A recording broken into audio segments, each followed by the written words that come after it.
Dear students, today we will start a new chapter, Autochemistry. आज हम प्रकाश रासायनिक रसायन की शुरुआत करते हैं। पढ़ेंगे कि फोटोकेमिस्ट्री क्या है, कौन कौन सी अभिक्रियाएं फोटोकेमिस्ट्री के अंतर्गत पढ़ाई जाती है। हम पहले ये सोचेंगे what the photochemistry. Photochemistry is the branch of chemistry which deal the photochemical reaction। रसायन की वह शाखा जिसमें प्रकाश रासायनिक अभिक्रियाओं का अध्ययन किया जाता हो, फोटोकेमिस्ट्री कहलाती है। फोटोकेमिस्ट्री का हम सबसे उत्तम उदाहरण, सबसे अच्छा उदाहरण मैं देना चाहूंगा तो है फोटोसिंथेसिस, प्रकाश संश्लेषण की अभिक्रिया, एक फोटोकेमिकल रिएक्शन का उदाहरण। क्योंकि जो भी अभिक्रियाएं प्रकाश की उपस्थिति में संपन्न होती है या होती है, वो सारी सारी फोटोकेमिकल रिएक्शन कहलाती है और फोटोकेमिस्ट्री के अंतर्गत आती है। फोटोकेमिस्ट्री में जब हम फोटोकेमिकल रिएक्शन संपन्न करवाते हैं तो डियर स्टूडेंट्स, हम अल्ट्रावायलेट एंड विजिबल रेडिएशन प्रयोग करते हैं, काम में लेते हैं, जिसका तरंग दैर्घ्य 200 से 800 nm तक होता है। फोटोकेमिस्ट्री में हम जो रेडिएशन काम में लेते हैं, जिससे अभिक्रिया प्रारंभ की जाती है फोटोकेमिस्ट्री में, वो है अल्ट्रावायलेट एंड विजिबल रेडिएशन, जिनका वेवलेंथ होता है 200 से 800। ये रेडिएशन पदार्थ पर गिरते हैं, फोटोकेमिकल रिएक्शन संपन्न होती है। सबसे सिंपल एग्जांपल और इंपॉर्टेंट एग्जांपल मैं आपको बता चुका, प्रकाश संश्लेषण, फोटोसिंथेसिस।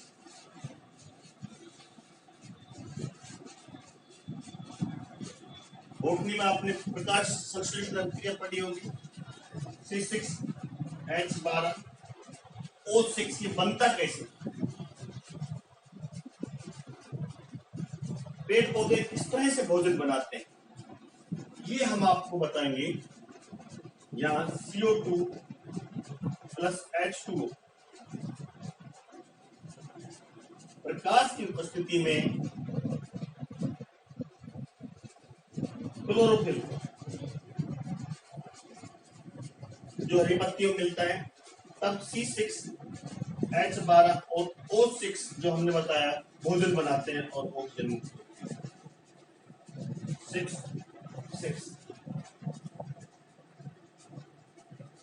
ये एक फोटोकेमिकल रिएक्शन का मुख्य एग्जांपल है। कई एग्जांपल, H2Br2 या HBr का decomposition, reaction H2 plus Cl2, ये सारे फोटोकेमिकल के उदाहरण है।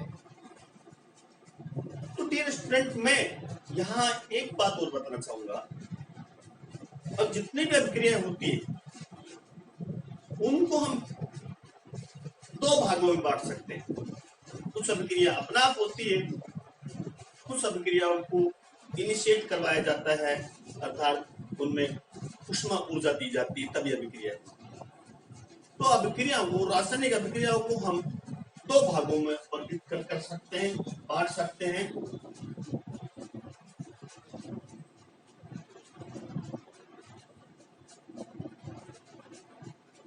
Types of reaction,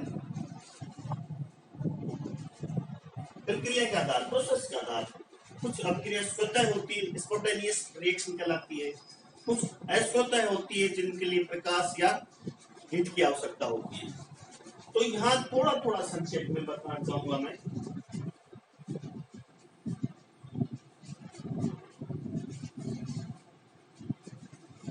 spontaneous reaction non spontaneous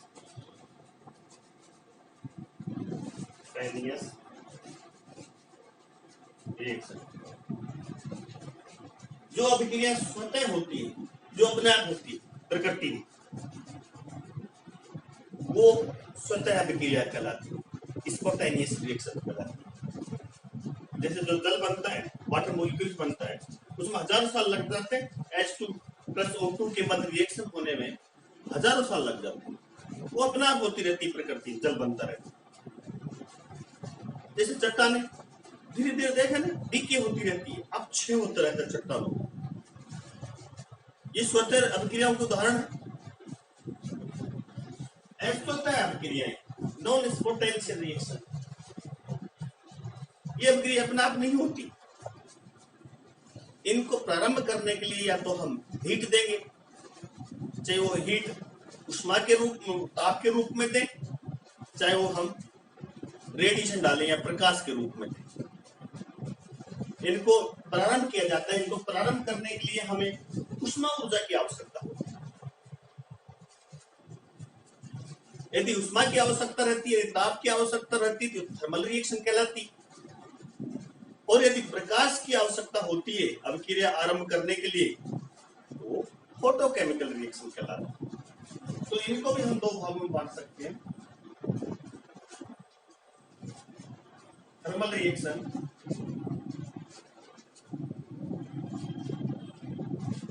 और photochemical reaction.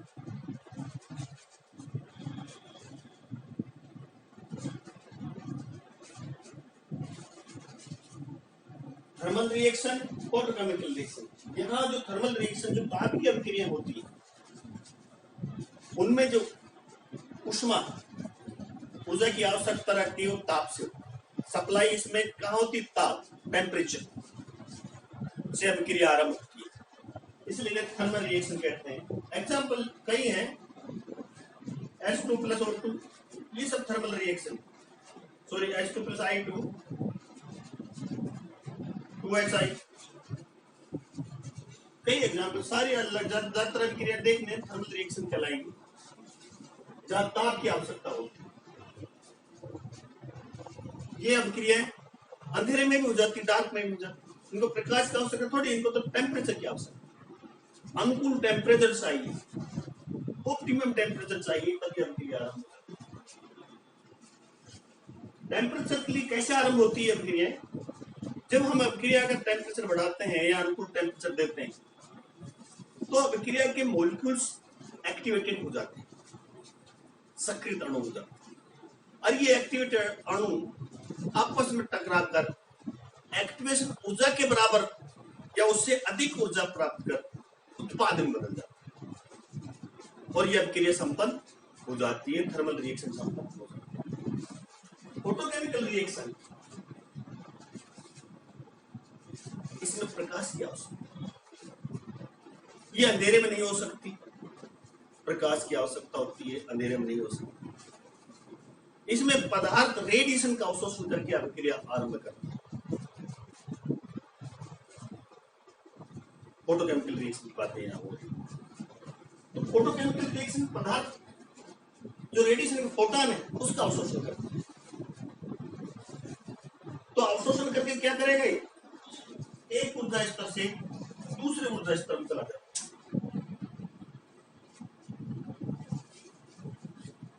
Lower energy state,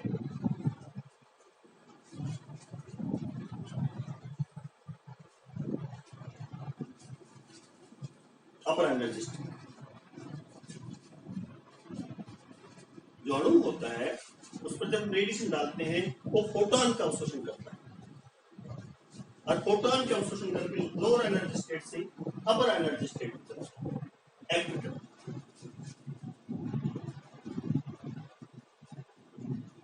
तब ये फोटोन का अवशोषण करेगा, तो फोटोन का कितना अवशोषण करेगा, इसमें हम आपको, इस पर हमने क्या डाला, रेडिएशन डाले, तो यहां से यहां चले जाएगा, रेडिएशन का अवशोषण करके फोटोन के रूप में करता है। जब रेडिएशन का अवशोषण करता है तो फोटोन के रूप में करता है। अपर एनर्जी स्टेट में चला जाता है, जिससे क्या होगा, इसका जो बॉन्ड है वो बंध क्रम कम हो जाता है, बंध लंबाई बढ़ जाती है और अंततः बंध टूट जाता है और फोटोकेमिकल रिएक्शन संपन्न हो जाता है। इस तरह से एक फोटोकेमिकल रिएक्शन पूर्ण होती है, संपन्न होती है। अब मैं आपको ये और बताऊंगा, आपको जो अणु फोटॉन का अवशोषण करता है उसमें E बराबर h न्यू, एक फोटॉन की ऊर्जा ही होती है, और E बराबर n h न्यू और न्यू बराबर c अपॉन लैम्बडा, राइट, और E बराबर n h c upon lambda. अर्थात E बराबर E समानुपाती 1 अपॉन लैम्बडा।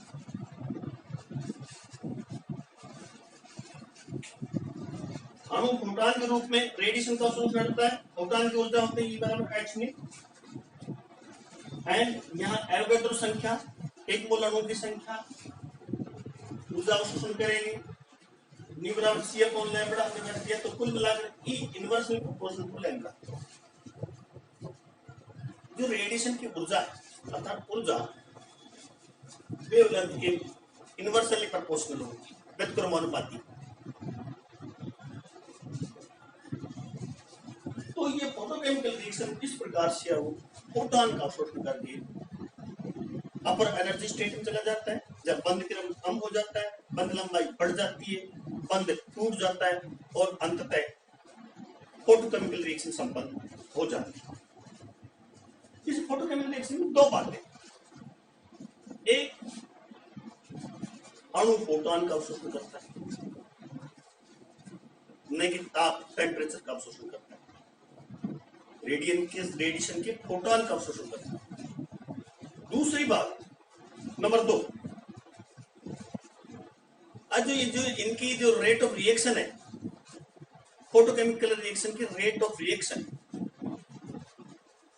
प्रकाश की तीव्रता पर निर्भर करती है, लाइट की इंटेंसिटी पर निर्भर करती है। तो ये दो बातें जरूर ध्यान रखना पूरी फोटोकेमिस्ट्री में। अब थोड़ा सा हम जो परीक्षा में पूछा जाता है, what the difference between thermal reaction and photochemical reaction, दोनों में क्या अंतर है? वैसे तो मैं बता चुका, वही थर्मल रिएक्शन अंधेरे में नहीं होती है, सॉरी थर्मल रिएक्शन अंधेरे में भी हो जाती है, प्रकाश रिएक्शन अंधेरे में नहीं होती क्योंकि प्रकाश अभिक्रिया है। तो इस प्रकार से हम कुछ जो डिफरेंट है, जो दोनों में डिफरेंशिएशन है, वो आपको बताने जा रहे हैं, difference between thermal and photochemical reaction. Thermal reaction, photochemical reaction, ध्यान से देख ली, थोड़ी कंसेप्ट क्लियर करने वाली बात। थर्मल रिएक्शन में रिएक्शन जो ऊर्जा होती है वो ताप से प्राप्त होती है, टेम्परेचर से एनर्जी प्राप्त होती है अभिक्रिया में, तब यह अभिक्रिया संपन्न होती है थर्मल रिएक्शन। जबकि फोटोकेमिकल रिएक्शन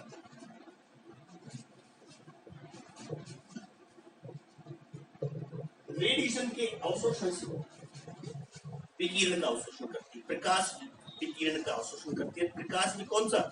अल्ट्रावायलेट और विजिबल लाइट की रेडिएशन का अवशोषण तब संभव। नंबर 2,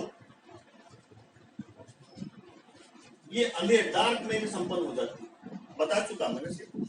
थर्मल रिएक्शन अंधेरे में हो जाती है, उसको तो टेम्परेचर चाहिए, यदि टेम्परेचर अंधेरे में मिल जाता तो अंधेरे में संपन्न हो जाती है। ये प्रकाश की उपस्थिति में ही संपन्न होती है, क्योंकि प्रकाश की है अल्ट्रावायलेट और विजिबल लाइट की आवश्यकता। तीसरी, इसमें उष्मा ऊर्जा क्वांटीकृत नहीं होती, ये थोड़ी इंपॉर्टेंट बात, क्वांटम की बात है, हमने स्पेक्ट्रोस्कोप बताया था। जो ये उष्मा ऊर्जा है, जो टेम्परेचर दिया जाता है, जिससे अणु के स्थानांतर ऊर्जा परिवर्तित हो जाती है, ट्रांसलेशन एनर्जी चेंज हो जाती है, वो क्वांटाइज नहीं होती, क्वांटम के रूप में नहीं होता। फोटॉन के रूप में नहीं होता, इस तरह पैकेट के रूप में इसकी ऊष्मा ऊर्जा नहीं होती, इसलिए हम कहते हैं ऊष्मा ऊर्जा क्वांटिटेटिव। इसमें ऊर्जा क्वांटिटेटिव क्वांटाइज्ड होती है, क्योंकि एक अणु फोटॉन का अवशोषण करता है, एक क्वांटा का अवशोषण करता है, E बराबर H न्यू। नंबर 4, देखिए ये अभिक्रिया ऊष्मा का अवशोषण होता है, ऊष्मा का उत्सर्जन भी होता है, अर्थात एंडोथर्मिक और एक्सोथर्मिक। ये अभिक्रिया एक्सोथर्मिक और एंडोथर्मिक भी होती है। इसमें अल्ट्रावायलेट और विजिबल रेडिएशन का अवशोषण उत्सर्जन नहीं होता, इसमें अल्ट्रावायलेट और विजिबल रेडिएशन का बच्चों अवशोषण, ये ध्यान रखिए। Number 5 point, give free energy, इसमें नेगेटिव, डेल जी का मान नेगेटिव होता है। इसमें जरूरी नहीं गिव फ्री एनर्जी का मान डेल जी नेगेटिव, पॉजिटिव हो सकता है। जैसे फोटोकेमिकल रिएक्शन में हमने जो फोटोसिंथेसिस अभिक्रिया बताई, प्रकाश संश्लेषण अभिक्रिया में जो डेल जी होता है, गिब्स फ्री ऊर्जा में परिवर्तन वो पॉजिटिव होता है, धनात्मक। अगला पॉइंट देखिए, इसमें कई बार क्या, इस थर्मोकेमिकल रिएक्शन में कई बार, हमेशा नहीं, कैटलिस्ट का उपयोग करते हैं, अभिक्रिया की गति को बढ़ाने के लिए करते ही। कुछ कैटलिस्ट अभिक्रिया गति को कम भी करते हैं, लेकिन ज्यादातर कैटलिस्ट अभिक्रिया गति को बढ़ाते हैं। यहाँ कैटलिस्ट के स्थान पर हम एक फोटोसेंसिटाइजर का उपयोग करते हैं, प्रकाश संवेदक को काम में लेते हैं। काम तो उसका भी एक कैटलिस्ट की तरह ही है, लेकिन थोड़ा डिफरेंट तरीके से, जो हम आपको अगले वीडियो में बताएंगे, यूट्यूब वीडियो में बताएंगे, तो वहां फोटोसेंसिटाइजर का उपयोग। अगले अंतर रिएक्शन रेट ताप पर निर्भर करता है। अभिक्रिया का ताप बढ़ाएंगे, अधिकांश अभिक्रियाओं में वहां नहीं जा रहा, टेम्परेचर कोएफिशिएंट जो केमिकल पेंटिंग में पढ़ा, अधिकांश अभिक्रियाओं का ताप बढ़ाने पर अभिक्रिया वेग बढ़ सकता है। यहाँ प्रकाश वेग हमने बताया, प्रकाश की तीव्रता पर निर्भर करता है। फोटोकेमिकल रिएक्शन का वेग प्रकाश की इंटेंसिटी पर निर्भर करता है। हाँ, वापस ताप बढ़ाने से अणु की ट्रांसलेशन ऊर्जा बढ़ जाती है। स्थानांतरण ऊर्जा बता चुके, टेम्परेचर बढ़ाएंगे तो ट्रांसलेशन एनर्जी इसकी बढ़ जाती है। परंतु ये अभिक्रिया जो होती है वेरी स्पेसिफिक होती है और सेंसिटिव होती है। स्पेसिफिक, सेलेक्टिव और सेंसिटिव, तीनों ही गुण होते हैं इसमें। क्योंकि मान लीजिए 200 nm का तरंग दैर्घ्य डालना है, तो हर एक अभिक्रिया थोड़ी होगी उसमें स्टार्ट। हर एक प्रकार के अणु, कोई 200, कोई 400, कोई 250 nm के तरंग दैर्घ्य के रेडिएशन का अवशोषण करता है। तो इसलिए ये अभिक्रियाएं स्पेसिफिक और सेलेक्टिव। अब बात आती है थर्मल रिएक्शन, तो सिंपल, बिल्कुल सिंपल, लेकिन फोटोकेमिकल रिएक्शन जटिल होती, कॉम्प्लेक्स होती, कई स्टेप होते हैं उसमें, वो आगे हम बताएंगे आपको अगर दूसरे वीडियो में। तो ये मेन डिफरेंस जो हमने अपने दो बताए, मुख्य रूप से ये होते। और इसका उदाहरण मैंने वही वापस प्रकाश संश्लेषण उदाहरण दिया। तो ये बच्चों, डियर स्टूडेंट, ये डिफरेंस था बिटवीन थर्मल रिएक्शन और फोटोकेमिकल रिएक्शन। ये जो था आज फोटोकेमिस्ट्री का introduction, what do means photochemistry. Photochemistry reaction जो होती है इस केमिस्ट्री में, उसमें किसका अध्ययन किया जाता है, इसके लिए ऊर्जा कहाँ से आती है, अभिक्रिया कैसे संपन्न होती है। तो ये हमने आपका फोटोकेमिस्ट्री का इंट्रोडक्शन आपको बताया। फोटोकेमिस्ट्री होती क्या है, थर्मल रिएक्शन क्या है, फोटोकेमिकल रिएक्शन क्या है यह हमने बताया। मैं dear students professor Ramanand Yadav, government Arang college Alwar Rajasthan, department of chemistry. यदि कोई समस्या हो तो मेरे YouTube channel Studyship with Ramanand Yadav comments कीजिए, शेयर कीजिए, लाइक कीजिए, सब्सक्राइब कीजिए और अधिक विस्तृत जानकारी के लिए आप मोना प्रकाश नालवर की बुक्स पढ़िए। किसी तरह की समस्या हो तो आप मुझे अवश्य लिखिए। केमिस्ट्री बहुत ही हंसिए, मुस्कुराइए। Thank you very much.